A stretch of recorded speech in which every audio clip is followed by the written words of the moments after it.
नरेंद्र मोदी प्रधानमंत्री बनने के बाद पहली बार आरएसएस हेडक्वार्टर नागपुर पहुंचे।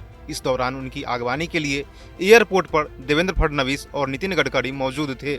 सबसे पहले पीएम मोदी ने आरएसएस कार्यालय पहुंचकर डॉक्टर केवी हेडगेवार को श्रद्धांजलि अर्पित की। पीएम मोदी ने माधव सदाशिव गोलवलकर को भी श्रद्धांजलि दी।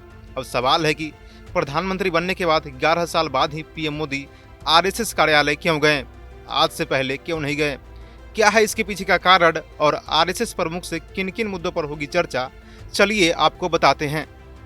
कहा जाता है कि भाजपा का जन्म आरएसएस के कोख से हुआ था। आरएसएस की स्थापना सन 1925 में हो गई थी। इसके संस्थापक सदस्य अधिकतर हिंदूवादी थे, लेकिन आरएसएस का राजनीति से कोई लेना देना नहीं था। लेकिन समय के साथ राजनीति बदली और आरएसएस का पॉलिटिकल विंग यानी भाजपा का गठन सन 1980 में हुआ, जिसके बाद से लेकर अब तक आरएसएस के बीच समन्वय बना हुआ है। संघ से जुड़े लोग बताते हैं कि भाजपा में किसको कौन सा पद मिलेगा यह आरएसएस कार्यालय से तय होता है। दिल्ली में रेखा गुप्ता के सीएम बनने में आरएसएस का हाथ बताया जाता है। हालांकि लोकसभा चुनाव 2024 के बाद भाजपा आरएसएस से नाराज चल रहा था। वजह बना जेपी नड्डा का एक बयान, जिसमें उन्होंने कहा था कि हमें चुनाव जीतने के लिए अब आरएसएस की कोई जरूरत नहीं है। इस बात से खफा आरएसएस ने 2024 के लोकसभा चुनाव प्रचार में भाजपा की मदद नहीं की और भाजपा बहुमत के आंकड़ों से दूर रह गई। लेकिन एनडीए ने बहुमत पाया और सहयोगी दलों की वजह से नरेंद्र मोदी तीसरी बार प्रधानमंत्री बन गए। अब भाजपा को अंदाजा लग चुका था कि बगैर आरएसएस के दाल नहीं गलने वाली है। फिर मान मनोबल का दौर शुरू हुआ और भाजपा ने आरएसएस को सहायता करने की हामी भर दी।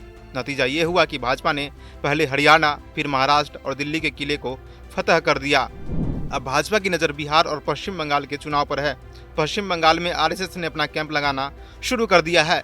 पीएम मोदी के आरएसएस कार्यालय का दौरा इसी नज़रिए से देखा जा रहा है, ताकि भाजपा और आरएसएस के बीच समन्वय बना रहे। क्योंकि चुनाव में भाजपा का फोकस रैली और जनसभा पर रहता है, तो आरएसएस का डोर टू डोर कैंपेन पर।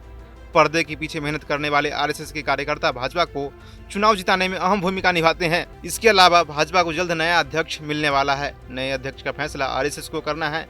संघ जिसके नाम पर मुहर लगाएगा वही भाजपा का नया अध्यक्ष बनेगा। जाहिर है कि भाजपा को आरएसएस की सख्त जरूरत है। भाजपा की गाड़ी आरएसएस के बगैर आगे नहीं बढ़ सकती है। लिहाजा पीएम मोदी की कवायद है कि भाजपा आरएसएस का गठजोड़ मजबूती से आगे बढ़े और विरोधियों को बोलने का कोई मौका न मिले। इस खबर पर आपकी क्या राय है, हमें कमेंट सेक्शन में जरूर बताएं। वीडियो देखने के लिए धन्यवाद।